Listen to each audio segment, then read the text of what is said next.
The United Kingdom has come under fire from the Nigerian government over Britain's decision to restrict foreign travel from the West African country and suspend the issuance of short-stay visas from Nigeria. Britain announced a restriction on foreign travel originating from Nigeria due to what it said were Omicron COVID-19 cases linked to travelers from the country. However, the Nigerian government has condemned the travel restrictions, describing them as unwarranted, discriminatory, and not science-based. Similarly, United Nations Secretary General Antonio Guterres described the travel ban imposed by the West on African countries as travel apartheid. Ironically, the UK issued a clarification on Monday, saying visa applications in other categories, such as for persons who wish to study, work, or live permanently in Britain, will continue to be processed. However, many have accused the UK of cherry-picking the kind of visas to issue to travelers from Nigeria, arguing that the issuance of student and work visas will solely benefit the British economy. Now joining us to discuss what may blow up into a diplomatic spat and how this could affect the age-long relationship between Nigeria and Britain is Professor Eghosa Osaghae, Director General of the Nigerian Institute of International Affairs. Good morning, Professor Osaghae, and thank you for joining us.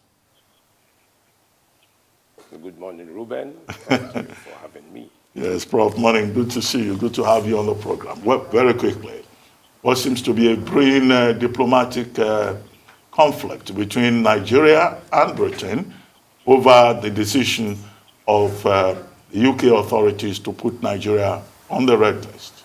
Nigerians have been protesting. They think that this is unfair, this is unjust. Some people are even calling for reciprocity on the part of Nigeria. What's your take, Professor Osaghae? Well, thank you very much. Reciprocity is something that you regard as an act of last resort.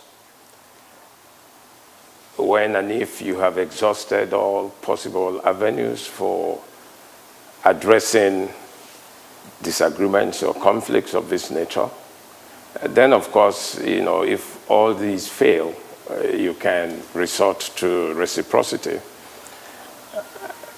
I'm sure that, this is not something that is beyond resolution, and as the chair of our response team, the secretary to the government of the Federation, said yesterday,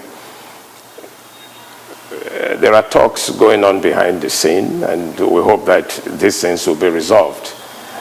You will see that, for instance, there's been a response in terms of the clarification that was issued by the British government. On Monday, contrary to reports that had gone on, British Airways operated flights from London to Lagos and from Lagos to London. So one hopes that this doesn't degenerate in the coming days. But all of this, should not take aside the issues that have led to this. The fact that, the British response has been, as many describe it, a little high-handed. Some say it is discriminatory. Some say it is, as the Secretary General of the United Nations has put it, is travel apartheid. Now, all of this because it does appear that, the British and maybe one or two other countries haven't sufficiently, looked at the circumstances that would warrant, even discriminatory travel restrictions. At the last count, there were 47 countries that had reported, cases of Omicron, the variant. And out of these 47, only about 6 in Africa. And when you are introducing travel restrictions, it is not to all of these 47 countries. It's only to the Southern African countries and Nigeria. And yet the evidence suggests that this is not restricted to Africa. It's not restricted to Nigeria. Nigeria itself is not a source. It's not an originator, of Omicron. Just as South Africa has argued. I mean, the fact that, it was detected there doesn't make South Africa its home, nor indeed does it make Botswana or any of those Southern African countries the home of Omicron. As we now know, in the Netherlands, in Belgium, and one or two other European countries, Omicron was reported even before South Africa reported its scientific finding. Yes, it is true from what we hear that Omicron is more contagious than even the Delta variant. It is true that we don't know enough about Omicron yet, which means that, it is enough alarm bell for everyone to say, let's be proactive and be careful. But still, like the WHO itself has explained, we already have the scientific template for not just only tracking, these new variants, but also for dealing with them. Putting all of these things together, it would appear, that the British decision to add Nigeria to the red list cannot but be considered to be high-handed. It certainly is. And this is what the Nigerian government has said. Oh, I thought you were done, Prof. So I have two questions. The Nigerian government has called for the UK government to, withdraw that travel ban and remove Nigeria from the red list. What happens if that call goes unheeded? What is the next option that Nigeria should take? And my second question is that underlining all of this is just the lack of respect that the West seems to feel towards Africa. How should that be addressed so that we can have a situation of actual mutual respect and equality? Well, to begin with the second question, this is only another instance of the kinds of trends, the kinds of patterns that suggest the gross inequalities that characterize the global community. The fact that the global north seems to have all of the privileges and the global south seems to have all of the deprivations. I mean, you may say it's a question of respect, but it goes beyond that. It's a question of, how the global community, the global economy, global politics, all of these things are dominated by the global north, by the West, that is, more or less. And I think the whole point is about the struggle that has gone on since the days of decolonization, since the days of non-alignment, to insist on the autonomy of action and the right to self-determination of the countries of Africa and of the countries of the global south. What has become more obvious is that we need to be more integrated and to act more in concert as West Africans, as members of the global south, to be able to respond to some of these challenges that you characterize as disrespect on the part of the global north. I think that has to happen. This is another wake-up call to say that we must look further inwards to ourselves and see what Africans and Africa can do for Africa, strengthen our capacities, strengthen our ties, and use that as a basis for also getting to act with the rest of the world. I'm sure that a united Africa, integrated together with the champions and giants of Asia and Latin America, who have all been at the receiving end of, these processes of global discrimination and disrespect, as you say, would have a stronger voice and therefore be better able to respond to these challenges, which would continue to, go on. There's no way this would be the end of these whole processes. Now, you say, what happens if, the British reject all the overtures and all of the things that the federal government has said? The likelihood is that we will not get to that at all. As I said, there is abundant evidence that the British are reviewing the headline that it started out with, and there are engagements that are going on at this time, and we have a long history of not just the fraternal relations with the UK, but also deep economic ties and very strong diplomatic ties. All of these things, would be brought to bear on the present situation. So I'm very hopeful, that sooner than later, these things will be resolved. All right, Prof. Rufai here. Good to see you again after so long a while. But we'll take a quick commercial break and we'll come back and ask more questions.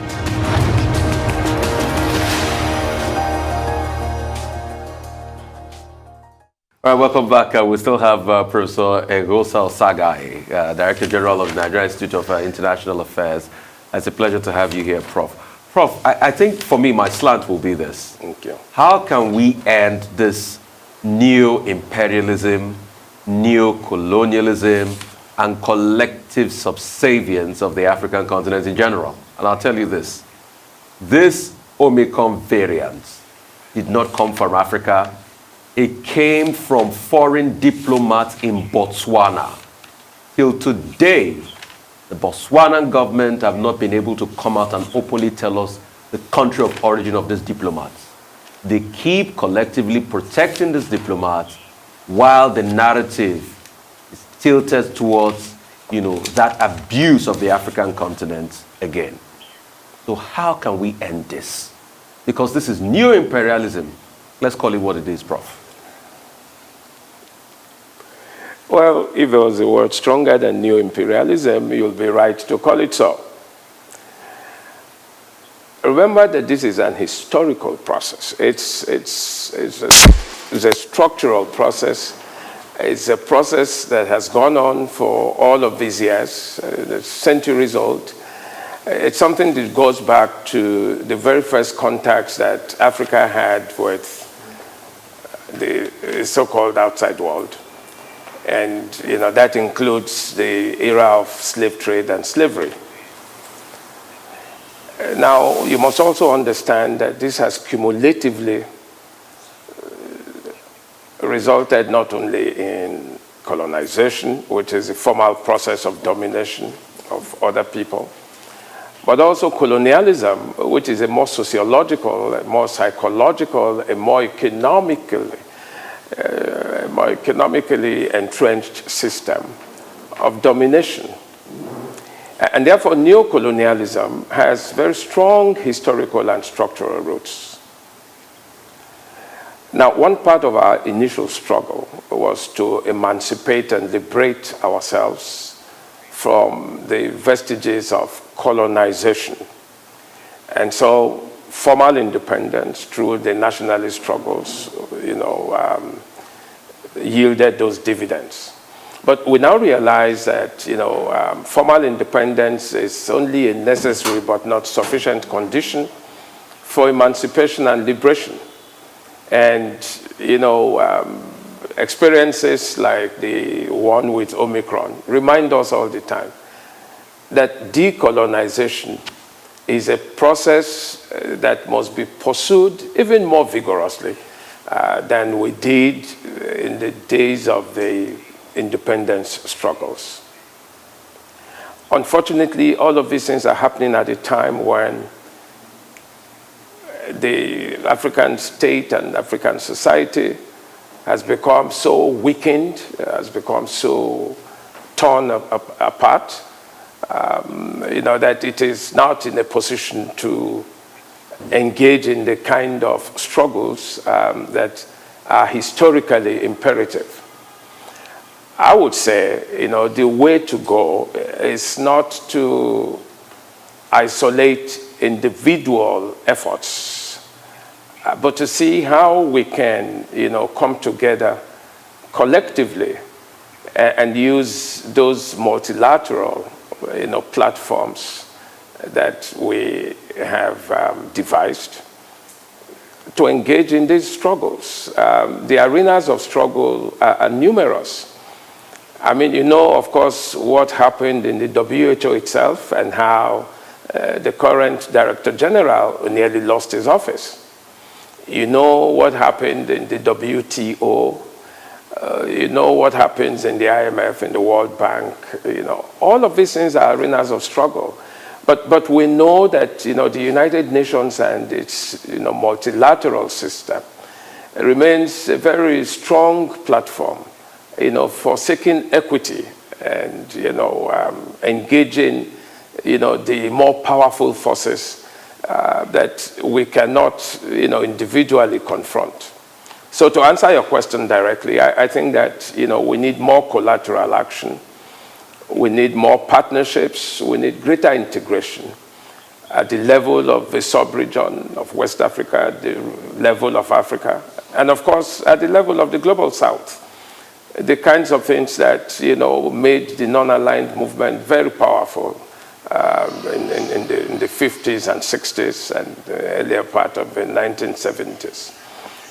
I think, the global environment itself needs that now because we're so very close to the dangerous height of unilateralism, in global affairs. And so now that, we are reasserting the forces of multilateralism, I think that it is time to have joint efforts and to come closer together. So decolonization is historically imperative, but it is something that we must all come together to fight. My final point, of course, would be that, that when we had the Black Lives Matter movement, we had something close to a global realization that even though all is now global, the inequalities, the layers, the seeming apartheid, that has historically defined global relations have not disappeared. So we continue to be reminded, and I think that the Omicron experience is one of those reminders. Well, Prof, within the short time that we have left, I would like to digress a bit. This thing has disappeared. Prof, can you hear me?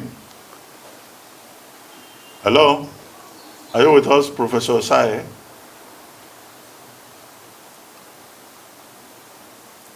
Okay, we'll take a short break while we try to re-establish audio connection with the Director General of the Nigerian Institute of International Affairs, Professor Eghosa Osaghae.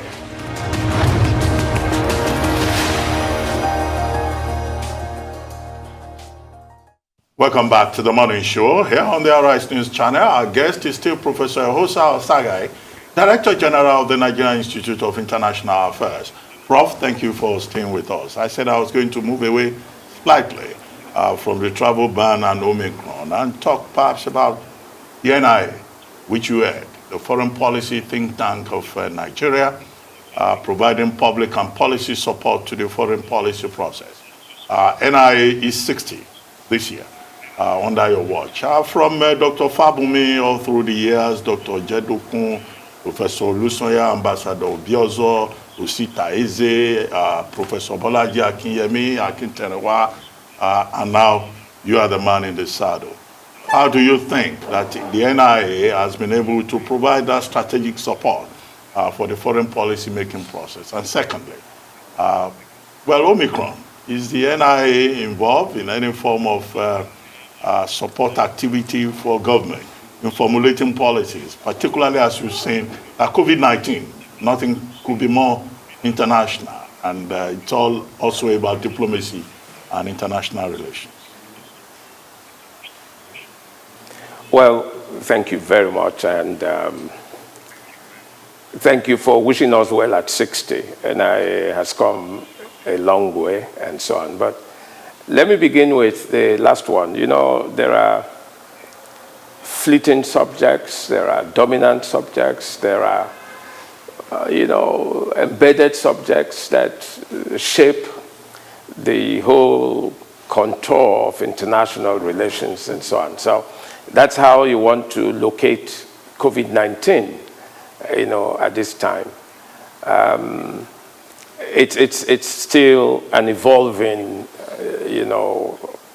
situation globally.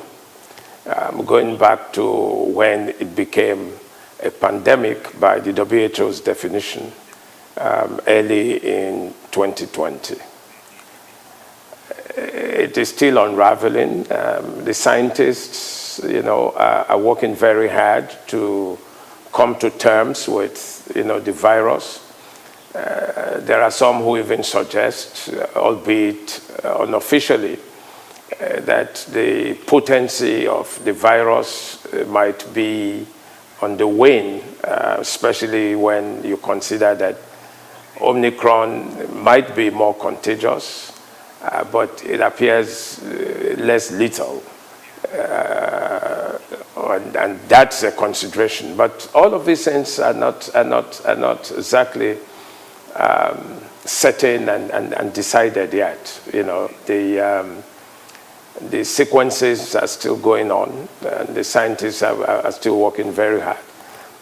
Yesterday it was the Delta variant, today is Omicron. We don't know what it will be tomorrow.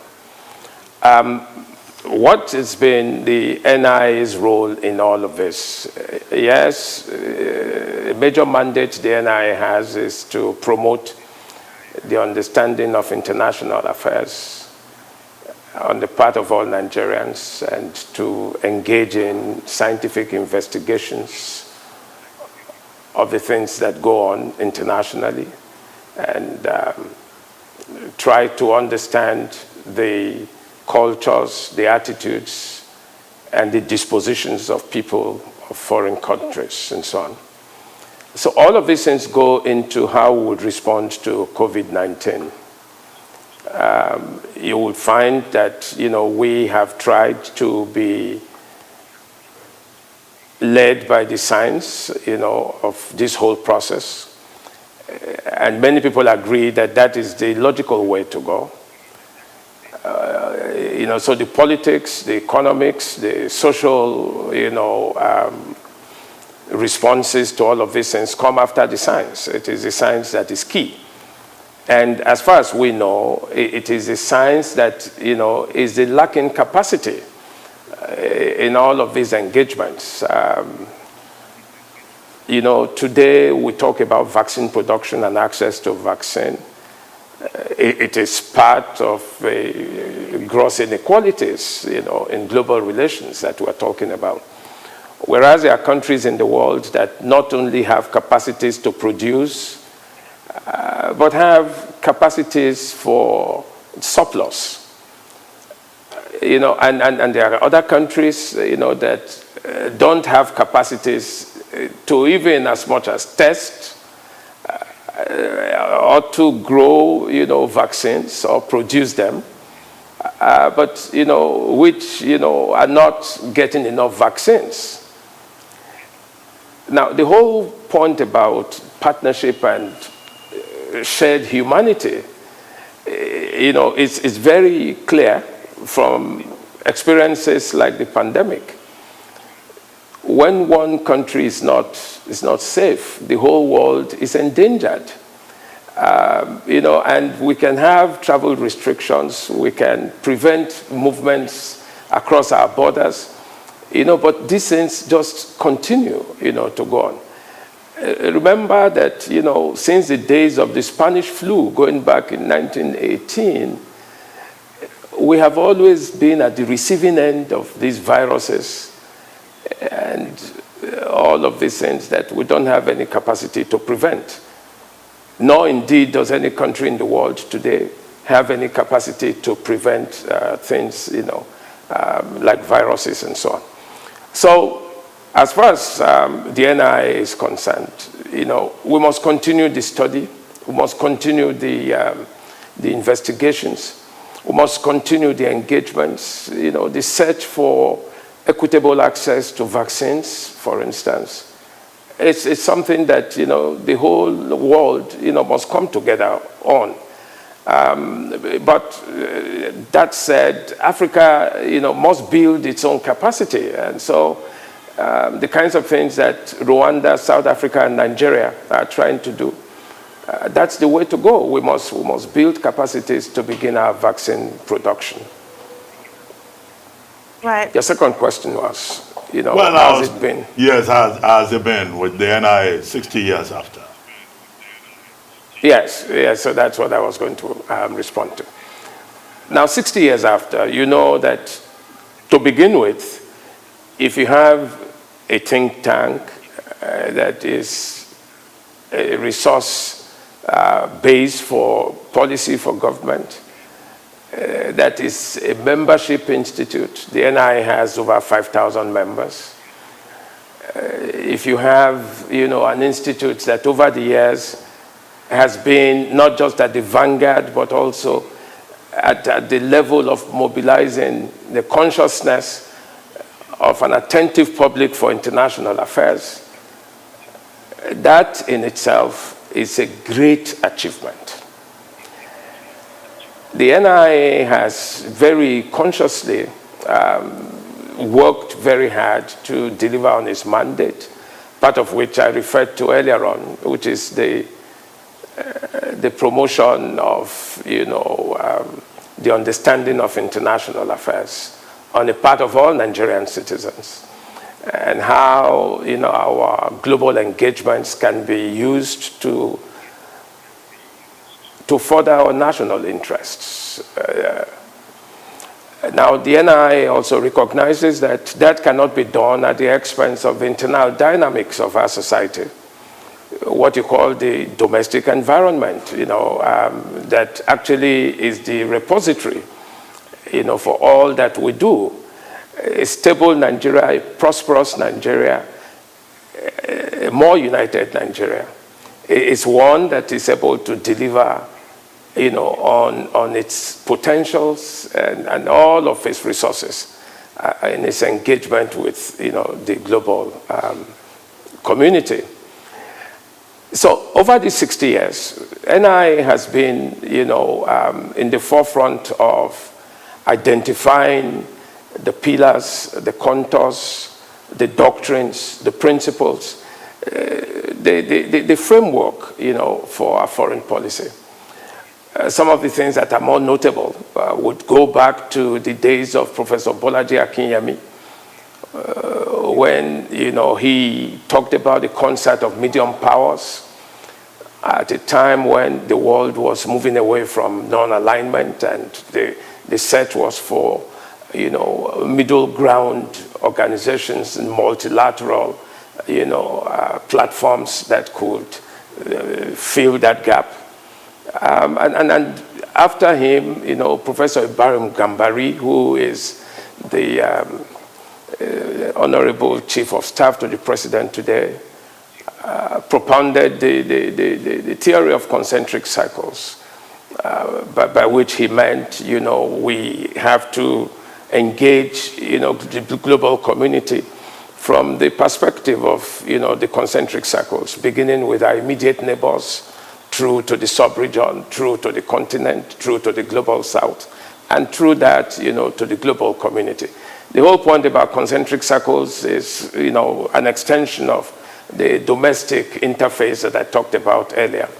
If all of these things are not integrated, it's a little more difficult to be effective in your engagements. Today, of course, the global community has become, like the Internet of Things, a lot more complex, a lot more uncertain, and you have those kinds of shocks, and that seem to shape the kinds of things we do, which incidentally would explain what many countries have now come to realize is reaction foreign policy making. But still, the whole point is to see how much you can understand and how much you can control and domesticate, and therefore find your foreign policy options within, that framework. I'll give you part of what the NIIA is doing today. The NIIA is asking a very critical question. Economic diplomacy has become one of the major planks of our foreign policy. We are now more robustly engaged with non-state actors, especially private capital in our part of the world, and the dividends are there. You would see that the president has been,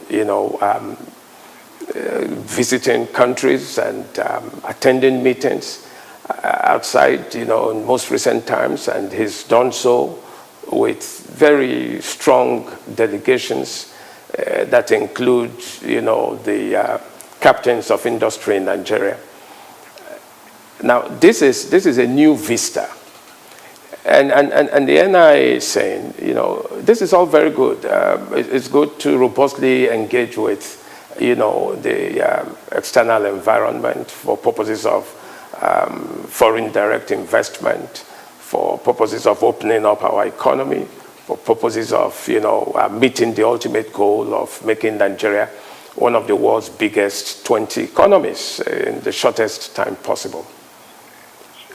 But we think, while it is good to go to Doha, while it is good to go to Davos, while it is good to go to London and to Washington and to all of these places, for these discussions, the time has come to have a reverse, to say, let's begin to build our capacities and bring the world to Africa and to Nigeria especially, to discuss the issues that concern us most directly.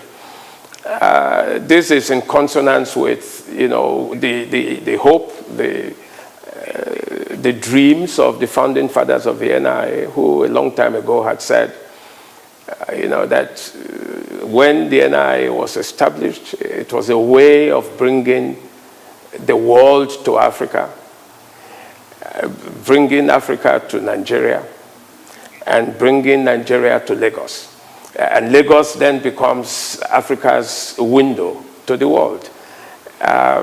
So that's where we are. So we think the time has come to begin to have the economic summits, in our country. And the NIIA is working hard to see, that this happens.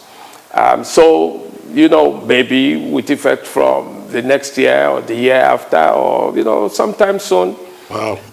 Through a private sector-driven process, we can begin to bring discussions on Africa and on the Nigerian economy back home to Africa. Well, Prof, Prof, so that helps. Yeah, I know. 60 years, quite a lot within 60 years. We can spend the whole day just celebrating the Nigerian Institute of International Affairs at 60. Thank you very much, Prof, for joining us this morning. And congratulations to NIIA. Thank you. Thank you. Thank you very much.